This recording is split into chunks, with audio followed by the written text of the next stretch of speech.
I have a wide interest in film genres, but with this movie, we're getting a little bit closer to my wheelhouse.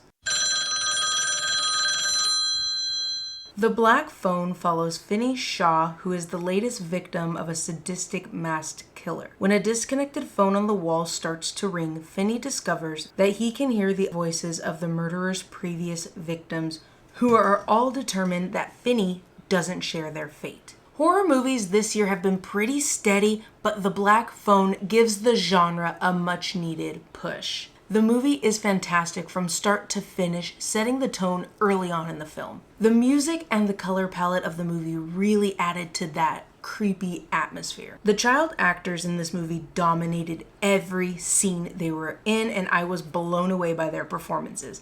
The connection between Finney and Gwen is brought to life by Mason Thames and Madeline McGraw, and I cannot say enough good things about the two of them. Also, I am here for Ethan Hawke's villain era. I really enjoyed his performance, but I found myself really curious about the character. There was so much there, but at the same time, not enough. I am a fan of horror and I am a fan of thriller, so I was so eager to catch this one in theaters, especially with all the hype around it online. I will admit the jump scares did get me a couple of times, but in all honesty, the movie didn't rely on them too much like movies tend to do nowadays. Instead, the scares really came from moments and dialogue, and the music added an extra layer to the apprehension. Alrighty, so I watched it so you don't have to, but was it worth the watch? Again, I am a fan of the genre, so I'm gonna give it a yes. If you like the edge of your seat tension, unsettling visuals, and a few jump scares sprinkled in, then you cannot skip this movie. Clearly, I really enjoyed it, but I did find myself asking a few questions throughout. That aside, this is a solid movie. It is very unsettling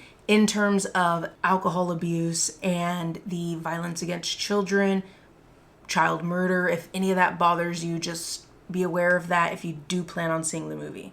The runtime is solid at 1 hour and 42 minutes, and the movie does a really good job of balancing horror and the growing pressure Finney faces with the powerful bond of our leading characters in a way that it's so satisfying. But that brings us to the end of the video where I watched it, so you don't have to. Go ahead and leave the video a thumbs up if you like the video, so I know you liked the video. Go ahead and subscribe so you don't miss the next movie that I watched for you guys. While you're down there, go ahead and let me know what's your favorite movie, favorite genre. Like I said, we're getting a little bit closer to my wheelhouse. I love horror sci-fi. That is my jam. That is my happy place. Let's talk about it. But until the next video, take care of yourself, spread positivity, be safe, and whatever you are going through, you got this. Bye.